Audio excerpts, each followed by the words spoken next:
So you've got a story to tell me. Okay, so my mum came from very like working class, salt of the earth background in Gateshead, and she got a scholarship to go to Sheffield Hallam, funnily enough, which is where you went, and she went to do geography. Now she's a dance movement therapist. It's a whole thing. Yep. Just goes to show you don't always know what you need to do when you're at uni. Exactly. But when she told her dad, my granddad, that she had gotten into uni, he turned to her and said, "People like us didn't gone to university." Well, his other famous quote was, this was when my mum and dad wanted to travel the world together. His other famous quote was, "Wherever you're gone, it's just hooses and people." I fucking love Geordie. He was quite a character. He had a bullet in his leg. Christ. Yeah. Hi, my name's Maya. Hi, my name's Eula, and welcome to the University of Oversharing.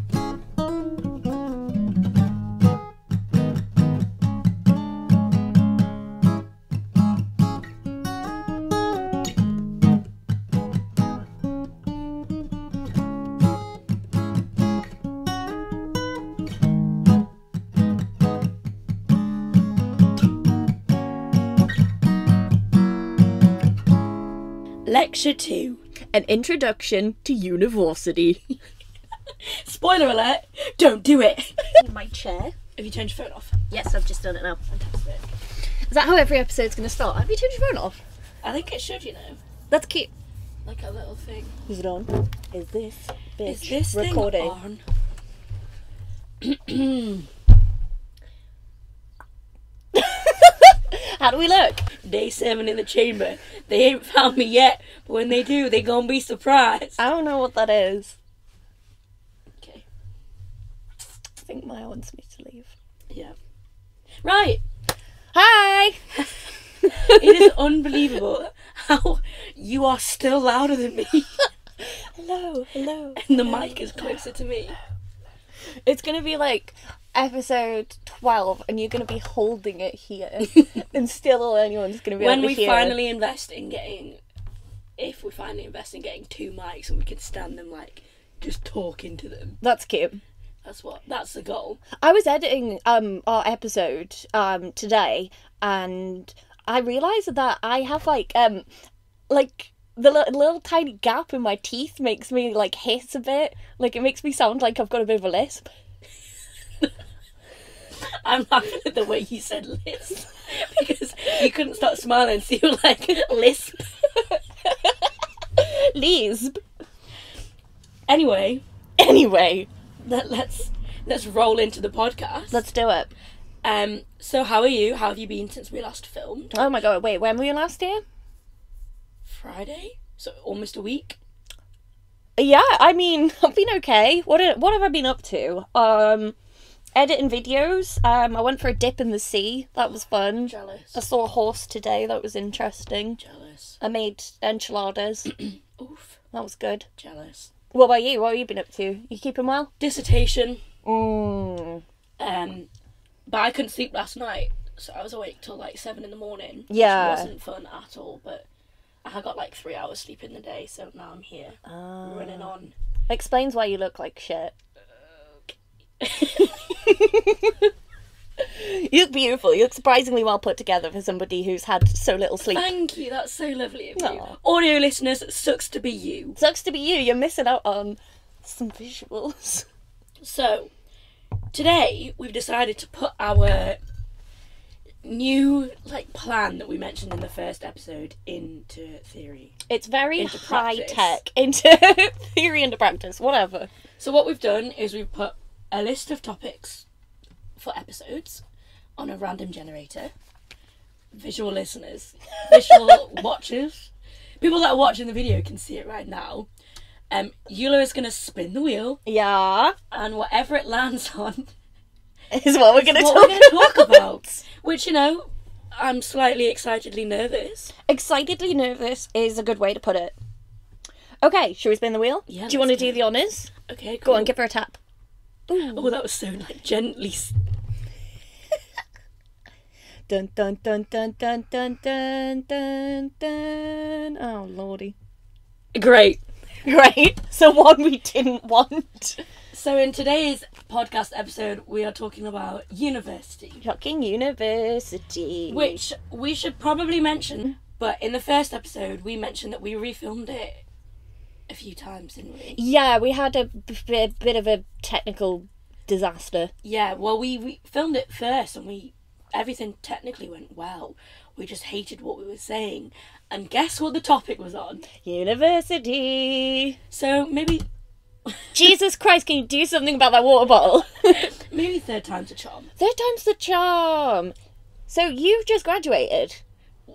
Yes and no. Yes and no. I'm about to graduate in soon, whenever COVID allows me to. Mm-hmm. Oh, so are they going to do like a ceremony? They sent us an email about this and they were like, you get to pick from 3 options. A virtual one, fuck off, to the hell.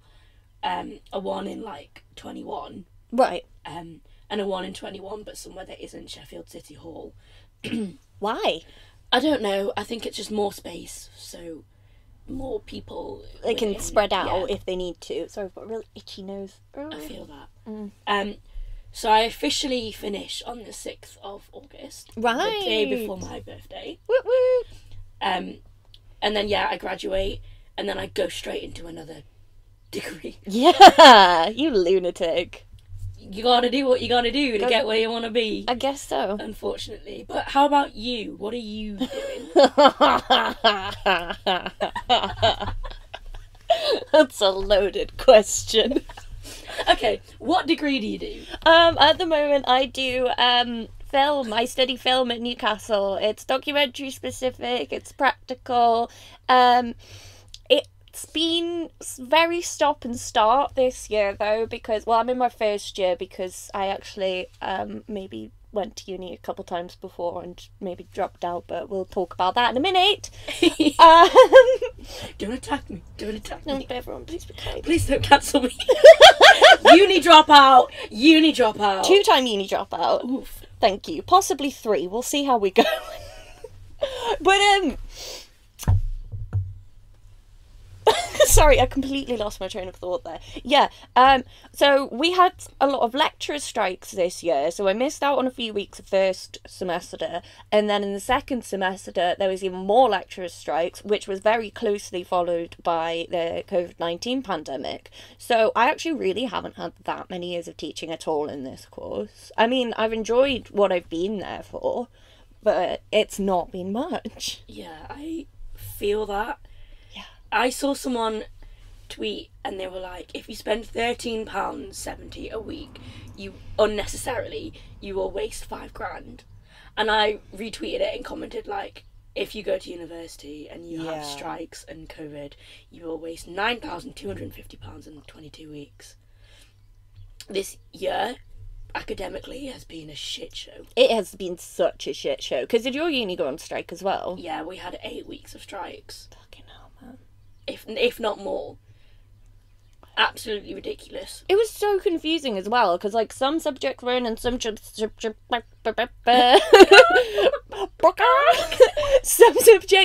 and some subjects weren't, and some lecturers were in and some weren't, and then some said, like, I remember I asked one of my lecturers, I was like, are you going to be going on strike? Like, do we need to come in next week? And then he'd said, I'm not going to tell you. This is the thing. Other lecturers couldn't ask other lecturers if they were going on strike. It's against uni policy. That kind of makes sense, yeah. So the lecturers and tutors were relying on the students, if they'd been sent an email, to forward it to the members of staff. Because you can't ask them, which I think is absurd. Yeah, it really is, because, like, especially when, say, I think it's the case in a lot of uni cities where the campus is in the main site and then you have to travel in from a bit out. Like, I used to get the metro in uni and, like, I wasn't about to waste money going into a class that wasn't on. Yeah, you know what I mean? For those of you that don't know, Eula goes to university in Newcastle. I already said that. Did you? When did you? I'm not listening. Like 5 minutes ago. Maya listens to Maya talking, and then when I talk, it's like Charlie Brown's teachers, like womp womp womp womp womp womp womp womp womp womp womp womp. But Yeah, I get what you mean. Like, I'm fortunate enough that I don't have to pay to get to my campus because it's a 3-minute walk up the road. Dang. Yeah, so it was great. You could just, like, roll out of bed and, hello, ready to learn. Absolutely, yeah. But I'd never ever thought about it in terms of those that have to pay or actually commute. Yeah. Because those that commuted in Sheffield didn't live in Sheffield. Yeah, of course. Okay, so you get people who, like, still live at home and they get the train or the like bus knots or and things. stuff. Yeah. But I never ever thought about commuters that actually lived in Sheffield but lived at the other end. Yeah. So that's... yeah. Like, obviously it's more environmental to walk and stuff, but I guess if you're busy if it's public transport... Yeah, I mean, it's... Yeah, I think we can both agree that the strikes have been a fucking nightmare this year. I mean, it seems like, from my understanding, it seems like the strikes happen for very valid reasons. Yeah, and so then completely. I don't place fault with the lecturers, like, you know, the fault with the institution for not, you know, not doing it right the first time. Like, why did we have to have two lots of strikes? Yeah, the first strike should have been a good enough kick up the ass. Yeah.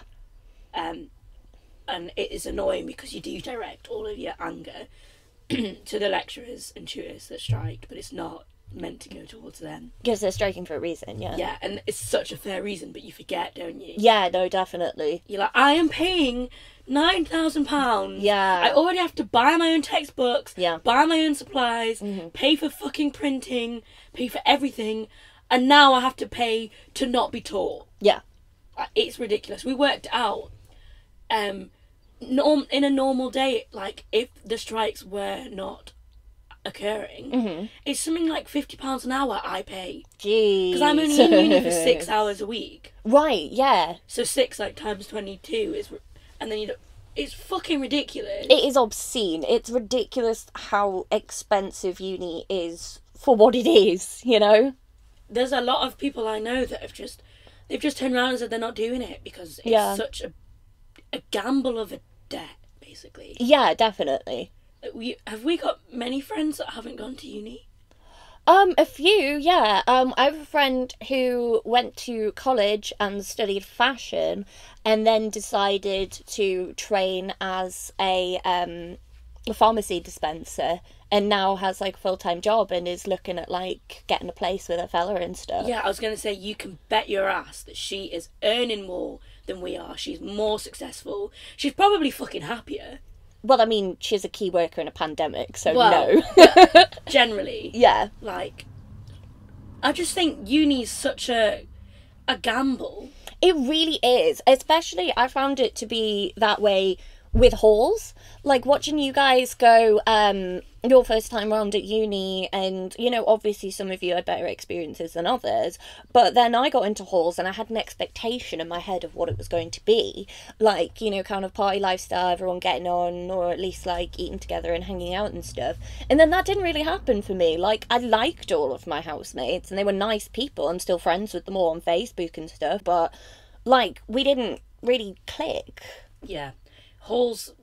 would never live in halls in my second or third year. No, fuck that. No. It's full of first years that party every night, which is great. I'm all for a party. God, I wish that I was partying every night. I was just kind of sat there. Just waiting for a mate. Finding myself. That's too real. But, yeah, halls is a mess anyway, because I was put with 5 random people that I'd never fucking met before. You end up getting with all of them at some point or another. Well, you do if you're you. Right, thanks. But then you get fucking freshers flu. Oh. And I don't know if you've ever had freshers flu. No, I managed to avoid freshers flu. Fucking hell. Freshers flu is the worst thing. It's just a whole bunch of people coughing and giving you a disease that lasts like 6 months. Dreamy. It's amazing. God. But yeah, halls aren't great. What are you doing for accommodation this year? You're not living in halls, are you? No, fuck no. I'm looking for 2-person flat, close to the city centre, like walkable, bikeable, saving on my transport and stuff like that. Yeah, looking forward to it. I bet it's exciting. It is exciting, yeah. Yeah. Because, like, last year I lived with men, mainly. And men, as we all know, are trash. Men are trash. But I think you'll find, because I live with one other person in my final year. Yeah. And a boyfriend ended up living with us anyway, so there's the three of us. But it's so much nicer living in a smaller person flat. Yeah. With people that you fully know you're going to get on with, etc. And it's big enough that you can avoid each other when you need to. Yeah, definitely. I really like my own space. Yes. I fucking love my own space. It's been really hard moving back home, actually. Yeah, I can imagine. I bloody love my family to bits. Really, you know, we have a great dynamic and stuff, but sometimes I just want to be left alone, you know? Because you spent a couple weeks of isolation on your own, didn't you? About a month and a half, actually, yeah. And how did you find it? Was it good? Oh my god, I loved it, Maya. I was in heaven. Tell me about it, because, like, obviously I'm moving to London. Yeah. And I'm obviously going to be flat sharing, because I can't afford to Because live on my rent, own. yeah. But, like, I want to get to a stage where I can live alone, because it's a scary prospect. It was kind of daunting, but it was also something that I've always really wanted to do. And my other housemates had moved back in with their parents, and I needed some space where I could crack on and get on with my exams and things. So, yeah, I went and moved into our flat by myself, and I had an amazing time. Like, you know, I kept my own schedule. I loved, like, cooking whatever I wanted, like sunbathing in the garden, walking around naked, blasting my tunes, Ooh, yeah. FaceTime with my friends. Like, I had a really, really nice time. And it was very introspective as well.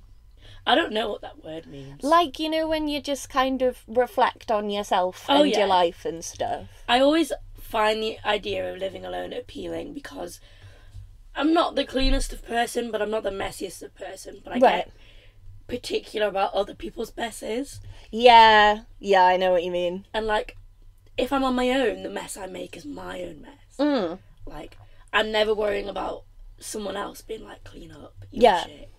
So I am looking forward to the final time, whenever it may be, that I get to have my own cute little flat that's probably going to cost me about £2,000 a month. It makes me feel sick, but... Oh, excuse me. But there's... I don't know, like, because I almost lived alone in my third year. Oh, yeah. But then luckily I found Beth, because I just did not want to live alone, and I don't know why. Right. I think I was scared I was going to get lonely. It's not for everyone, and especially during a pandemic it was tricky, because, like, I feel like in a normal circumstance, if you lived alone, you could have somebody round for the night, or, like, you know, have your mates over, or go out and see people. But no, this was literally just, like, me in the house by myself every day. But I loved it. Yeah, see, I'm scared, but I'm glad you loved it, because then it gives me some confidence. Yes, yeah. I think everybody should experience living on their own, like, at least once in their life. I tell you what is not awful, but a nightmare, is coming back from being at uni for 3 years. Yeah. Every summer it fucking happens. I come home and my parents seem to forget that sorry, there's a car going past. My parents seem to forget that I know how to be an adult. Yes. Like, I know how to cook. I know how to clean. Yeah. Like, I've not died. I've not got food poisoning. I've not killed myself, like, from accidentally eating a raw piece of chicken. And I'll be cooking in the kitchen and my mum or dad will be like, that's not how you cook chicken. It's how I cook chicken, Sheila. It's how I cook chicken. And I cook for the family now, and my mum comes over and she's like, starts trying to help and chop things. I'm like, get out. Yes. We have a policy when I'm cooking. So my dad just walked past. We have a policy when I'm cooking, and it's that no one's allowed in the kitchen and the doors have to be shut. It's a good policy. I stand by that. Because it's like, otherwise they're like, they'll come in and start stirring it. No, leave it alone. No. Would you like... Like, stop meddling with my bloody food, please. No, I hear you. It's burning like that for a reason. But it's all about, like, the dynamics of coming back home again. I don't know about you, but I fucking hate being told what to do by anyone, even if they're right. Yes. It's like that thing, I saw this thing on Twitter, and it was like, when you go to make your bed and then your mum tells you to make your bed, so you're not doing it. Like, I'm not going to do it now because she told me. It's like, it was my decision. Yeah. Mine. I was going to, put the plates away and empty the dishwasher. But now that you've told me to do it, I don't want to. I'm not doing it. I'm going to be a moody teenager. You can clean up. I'm going. Next door just walked past as I said that. No. Yes. Yes. Talk to me more about this. Oh my god. Just, I don't know, man. Like, I think it's why I want to direct films and stuff, because I'm very particular about the way that I like to do things. Like, I have a very specific vision for everything in my life. And then if somebody comes in and is like, even when people are being helpful and like giving constructive criticism, that's something I really need to work on, is taking constructive criticism. Because I can be like, imagine if you were like sat here telling me about filmmaking and you were like, oh yeah, and do it like this and do it like this, and everything you're saying is completely valid, but I'm like, shut the fuck up. Yes. And leave me alone. Yes. It's like this with my parents, because my parents are very academic, very, very clever people. Yeah. And sometimes I'll ask Mum to like read over a paragraph or two of my essays to see if she thinks it grammatically makes sense.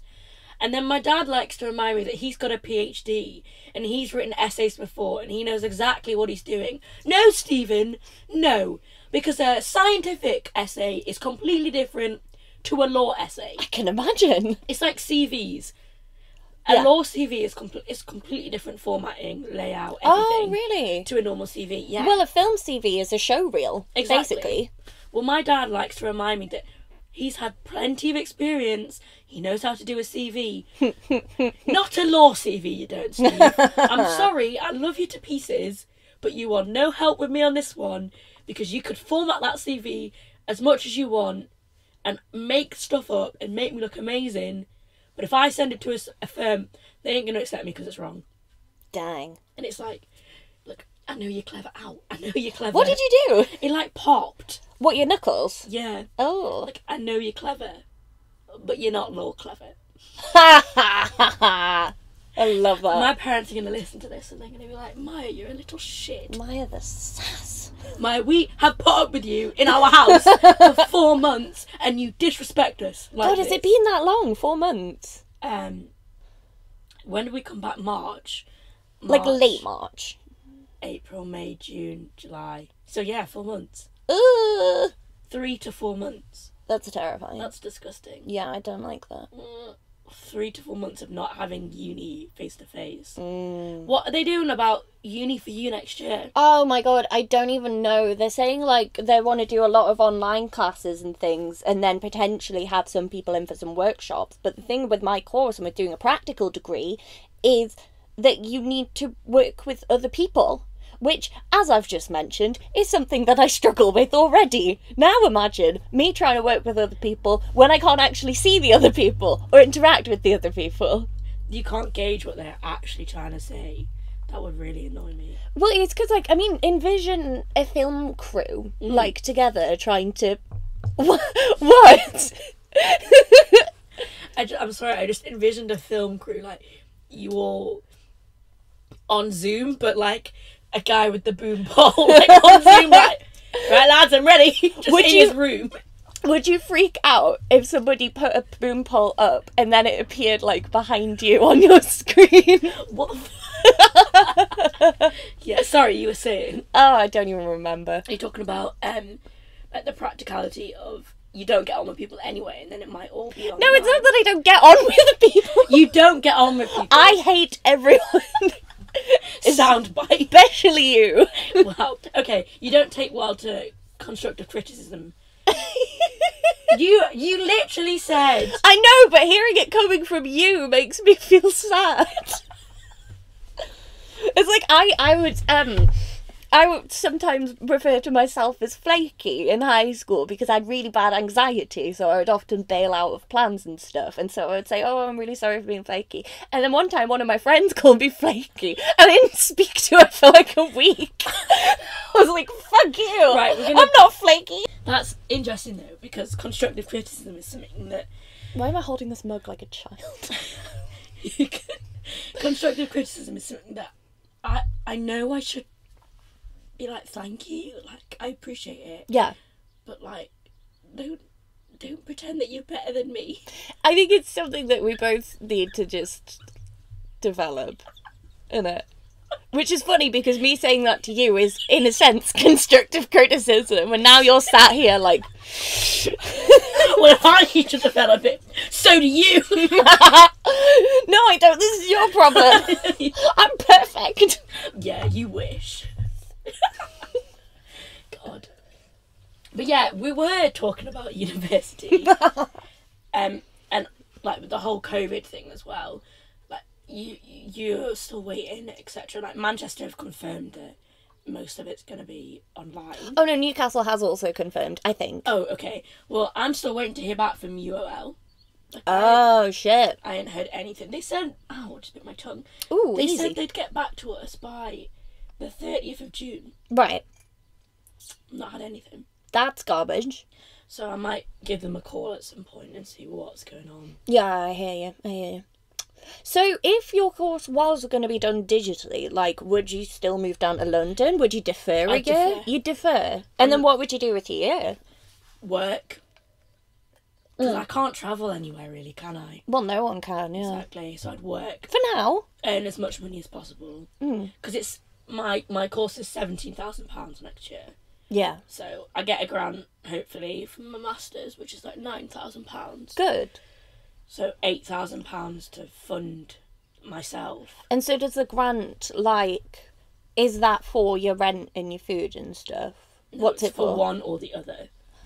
Right. Yeah, so I can either put it towards maintenance, and that could cover the cost of accommodation Yeah. in London, or I can put it towards...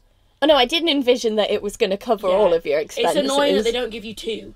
Yeah. Like, that's the difference between a postgrad and an undergrad funding, is that they don't give you two, so I have to decide. And it will go towards course fees. Shit, man. Just because it's easier to make my parents not pay a lump sum of £17,000 Yes. than to make them pay £12,000 over the course of a year. That makes sense. That makes a lot of sense. Yeah, it's annoying and stressful, and I should apply for training contracts, but because I'm redoing certain parts of my degree, I don't want to apply with the grade I've got now. Oh, right. But they will. So if you get a training contract, it basically you apply for training contracts now. You do your LPC, and then you go straight from your LPC into the training contract. Okay. And it's paid, and sometimes the training contract will pay for you to do the LPC. So they'll pay for it all. Oh no, what? I just have no idea what you're on about. All right, okay. Sorry. So the LPC is the Masters. Right. Its official name is an LPC because What does it stand for? Legal Practice Course. Gotcha. So COVID! whoa, please don't say that. So basically, to be a solicitor or a barrister, you have to do like a basic law degree, and then an LPC or the barrister training. Yeah. And then you go into like a training contract, which is basically paid placement for a year. Oh, right. Okay. I follow now. Yeah. So you apply for your training contracts at the end of third year, if you're going straight into the LPC or the Masters, which is what I'm doing. Right. And the training contract, they offer to pay you through the Masters. Oh. So they will pay the full £17,000 and you don't have to worry about it. And is that because you're then going to come and work for them after? So you're it's gonna, like mutually beneficial? Yeah. So Okay. basically they've signed with you and there's an expectation that you stay with them. What if you don't? Then do you get in trouble? I don't know. I think most people, because it's a foot in the door. Yeah. Like if you leave the training contract after a year, future employers are like, well, why have you left? Like, is there a reason? Did you not get on with them? Like, tell me why. Right. Whereas if you stay with them for a wee bit, it's like, okay, so you saw it through and maybe it wasn't for you. Okay, that makes sense. So now is the time I would be applying for all of these training contracts. And to be fair, deadlines are like August time, so I've got plenty of time. But I don't want to be applying with the grade I've got. I hear you, It's so competitively like top of the whatever it is. So if you when you rewrite your dis and you get your preferred mark, like, do you still have time to apply for the thing? Oh, okay, that's good. Luckily, That's good. I still might apply for some now, because my predicted grade is the grade I'm aiming for, so I'll just use my predicted grade. Okay. And explain if they need to, like, if I get through into the next round, but I don't think I'll make it through at this current point in time. Okay. It's annoying. Yeah. We move. We move. But so how does it work for a film degree? Because obviously, like, down the law route, it's very, like, you follow the It's steps. a set path. Yeah. Yeah. And I've never thought about, like, how it differs for, like, you. Like, how does it work for you? It's hard because it's really varying, and it depends, like, what sort of realm you want to go in. So, like, you could be independent and you could be freelance, and you could, like, set up your own show reel and do jobs for varying different people. You could go and work for a production company and then maybe, like, sort of work your way up the ladder, you know, start as a runner and then move on to, like, an assistant camera person or sound technician or editor or something like that. It would depend what kind of route you want to go down. That's so interesting that it's not just, like, degree 2 options. There are so many different options. There are so many different options. And, what do you want to do? I won't. Well, eventually I would like to get to a point where I would want to write and direct my own things. That's, like, the fantasy. But ultimately, I just really want to work on a film set. Like, Yeah. I'll do anything. I'll go and get the coffees. I don't care. Like, You've had experience directing before, haven't you? I have, yeah. Tell me about this, because this must have been so exciting.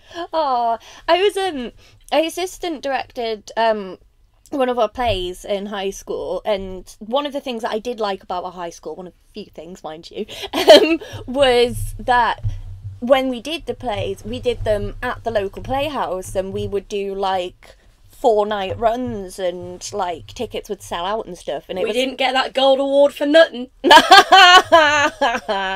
Was it Arts Award? Yeah, gold arts award. Not many schools had them, you know. Oh my god, shut up.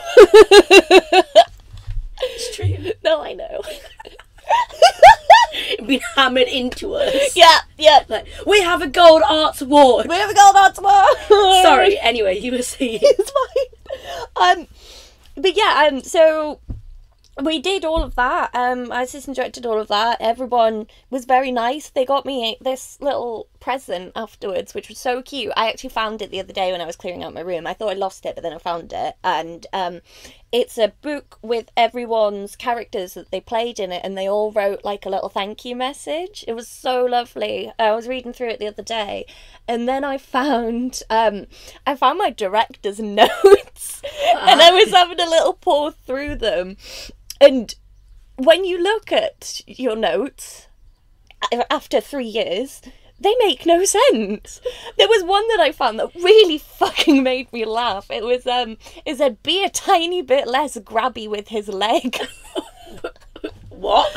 I guess I wanted someone to grab someone's leg a bit less. Okay. But it was, like, the really, like, I love those kind of very intricate details of things. It's very well suited for you. Thank you. Like, I remember when you were assistant. I don't remember it well, unfortunately, but I remember when you were assistant directing, and you gave off the energy that you fucking loved it. I was so happy doing it. I was so happy doing it. It must have been stressful. Oh, yeah. But, like, you seem like you're in your element with It was a all of good this. kind of stress. It was like an adrenaline kind Yeah. of stress. I think one of the reasons why people thought I was particularly good at it is because I didn't always agree with the director on everything. Like, I would push back and, like, kind of stick by my vision on things. And I really enjoyed doing that. It was fun. That's what should be noted as well, is for people that never went to our school, is that the director was the head of the English and drama department. Yeah. So to push back on someone with such power must have been quite, this girl can. I love that. I never knew that, you know. Did you not? No, like, I didn't, like, I knew that you wouldn't always see eye to eye on some things, but I don't know why I'd always just envisioned that at the end of the day, the assistant director would just go along with whatever the director had said. No, I don't think that's why I was picked. I think that specifically because the play we were doing was 1984, and we had way more women interested in acting than men, so they decided to create it as like kind of a matriarchal society.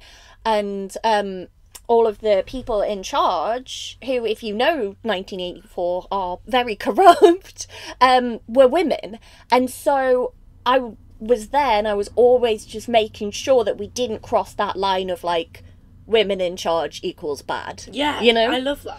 And also, there was a narrative that was going to be pushed that was very sexualizing of the main villain.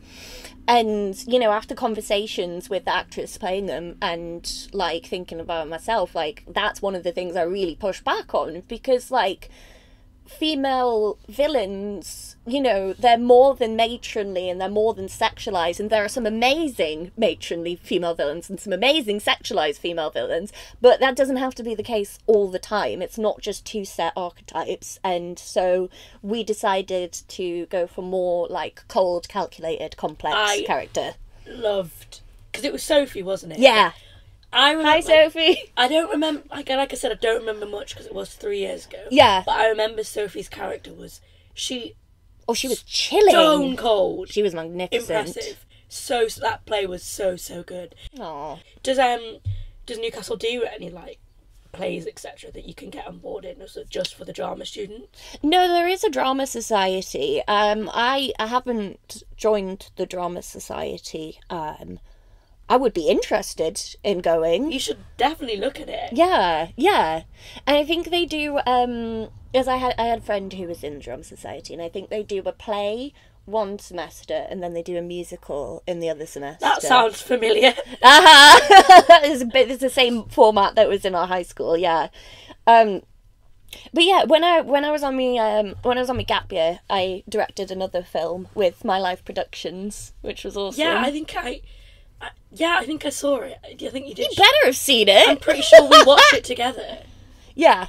Well, they screened It was it at the old school, wasn't it? Yeah, I remember watching it because I remember thinking it was weird looking at the school basically deserted. Because you went to that middle school, didn't you? Yeah, that's wild. Like, yeah, that's so cool. But you should get involved in the drama society next year. I would love to. I think there's other societies that I'm more interested in, but you know, it's always on the back of my mind. What other societies?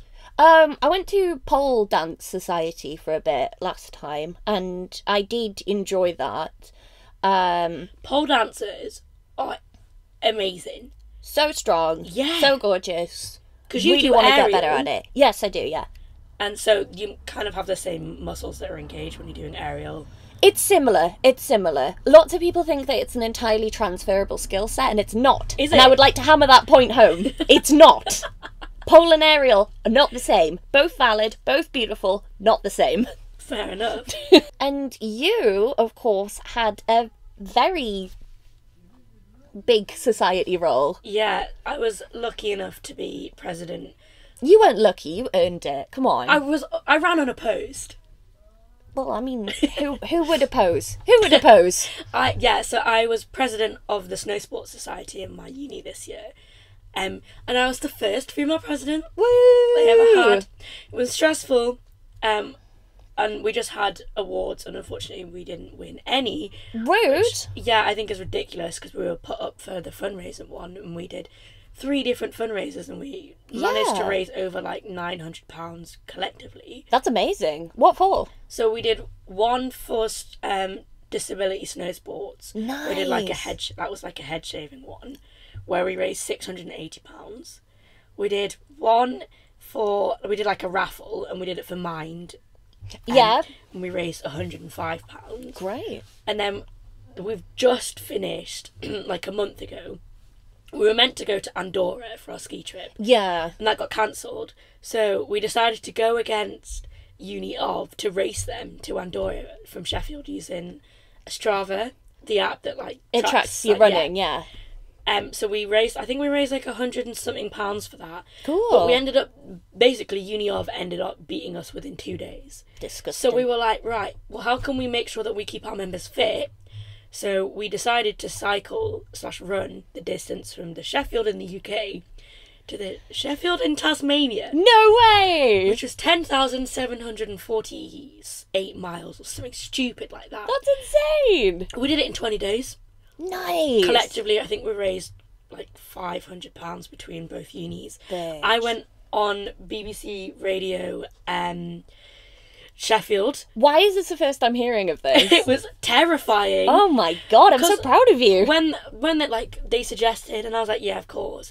I just assumed it wouldn't be a live interview. Right. I was under the impression that they were just going to pre-record the question. Yeah. So she rings me up on the day and she's like, okay, you're going live in 5. It's like, what? What do you mean I'm going live in 5? No one has told me this. I was like, oh my god. She was like, don't worry, they will walk you through it. It will be fine. It was terrifying. Oh, honey. But it was sick. It was so good to like promote something, and it was really nice. It's something that you had poured like a lot of love and time and energy into. So yeah. Because when we cancelled the ski trip, the A2A committee had been working on the trip for about 10 months. Yeah. So we had like a gathering with all my friends from Shoe Snow that evening, and I was like, guys, I feel like I've lost a child. And it was a very like sad moment, because everything that you've worked for in the year to like show that your committee is so strong and so good, and that we are hardworking, and that we'd made the right decision with all the companies that we'd gone with, we weren't able to prove it. Like, I wasn't able to give a final like goodbye as a president, goodbye as leaving the society as well. And it was just a bit of a kick to the gut. So being able to go on and promote the society and the charity that we were doing for like the future years was great, because it was like, we might have been defeated this year, but Rob, who's the president now and going on, he can bring it back, and he's working his ass off with his committee to bring it back, and I'm so excited to see what they come up with next year. Amazing. Sad I'm not going to be around. Oh, honey. But yeah, societies are something that you should, if you are in university, just get involved with them. At least give it a go. Like, then freshers, they normally do like a few weeks of tasters where you don't even have to pay a membership. You can just go and give it a try. Yeah, so and it's a great place to find friends. To connect about the same things, and it's also okay to be like, this just isn't for me. Absolutely. Like, I went to the first Shoe Snow thing. Didn't go to a single thing until the Christmas trip. Didn't know any of them until my first year Christmas trip. Ended up racing for them for varsity on the trip. Yeah. And then went for coffee with my now best friend Elle. Aww. Like 3 weeks after, and we've been inseparable ever since. That's gorgeous. She, like, if I hadn't have gone on the trip, and if she hadn't have recognised me on the slopes on the final day and been like, come ski with us, like, I would not be where I am now. Like, it's crazy. That's gorgeous. I love that.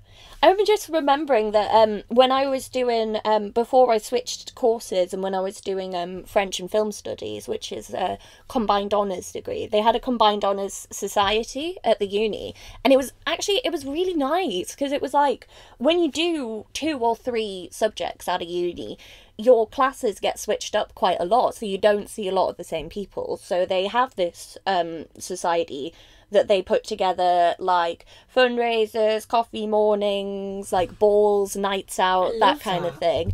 And it was at this one house party. It was actually a really bad house party that we went to, but it's where I met like the 3 friends that I still have now. And so then we would hang out and go to all of these balls and things together, and like, you know, we still Zoom chat now and these little holidays and things. And so yeah, fucking societies, man. Yeah, because uni's a terrifying concept. Yes. But just get involved with as much as you can at the beginning, and just drop it. If it's not for you, just drop it. Yeah.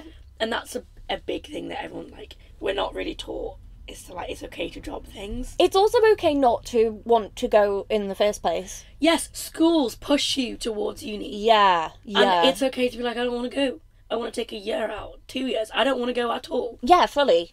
Like, I don't like the pressure that schools give you for uni. They just teach you about UCAS. Mm-hmm. Just UCAS. My brother, he, when he was filling out his UCAS form, they said you're not allowed to buy a ticket to the winter ball until you've done your UCAS form.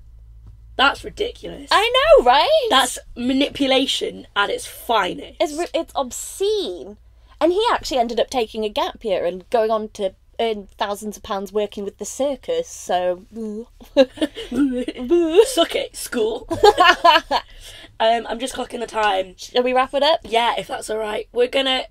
As you've noticed, we've been doing like someone we want to be grateful for this podcast. So you can go first this time.